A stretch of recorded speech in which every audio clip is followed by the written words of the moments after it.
Sorotan selanjutnya datang dari Mahkamah Konstitusi yang menolak gugatan syarat usia Capres-Cawapres yang kembali diajukan mahasiswa Fakultas Hukum Universitas Nahdlatul Ulama Indonesia, Brahma Aryana.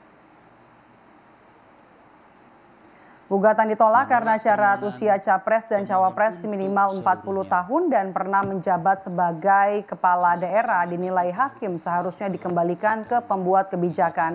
Putusan itu diketok 8 hakim konstitusi yang diketuai Soehartojo, sementara hakim konstitusi Anwar Usman tidak dilibatkan dalam sidang karena dikenai sanksi Majelis Kehormatan MK. Dalam sidang pleno Mahkamah Konstitusi terbuka untuk umum pada hari Rabu tanggal 29.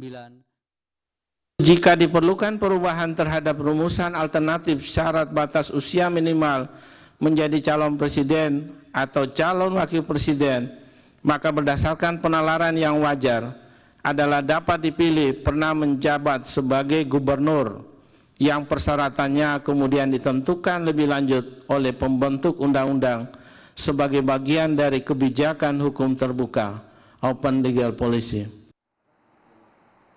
Tak hanya itu, Mahkamah Konstitusi juga menolak gugatan tentang syarat usia minimal hakim konstitusi 55 tahun. Permohonan diajukan oleh dosen Fakultas Hukum Universitas Muslim Indonesia Makassar, Fahri Bahmid. Fahri Bahmid mempersoalkan perubahan syarat minimal usia hakim MK yang kerap berubah dan menimbulkan adanya ketidakpastian hukum. Fahri juga menyoroti tidak adanya landasan maupun filosofi yang jelas terhadap perubahan batas usia minimal yang telah dilakukan beberapa kali. Ketua Mahkamah Konstitusi Soehartojo menyatakan MK menolak permohonan Fahri karena dinilai tidak beralasan. Berdasarkan pertimbangan hukum di atas, oleh karena terhadap permohonan dakwa Mahkamah tidak menemukan persoalan sebagaimana yang dicontohkan dalam putusan-putusan di atas, maka tidak ada alasan bagi Mahkamah untuk menilai konstitusionalitas pasal 5 ayat 2 huruf D Undang-Undang 7 2020. Karena merupakan kebijakan hukum terbuka pembentuk undang-undang.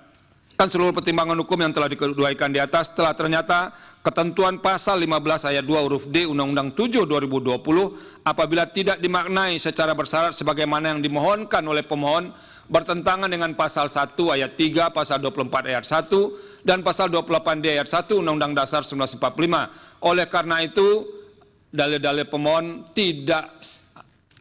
dalil-dalil permohonan pemohon adalah tidak beralasan.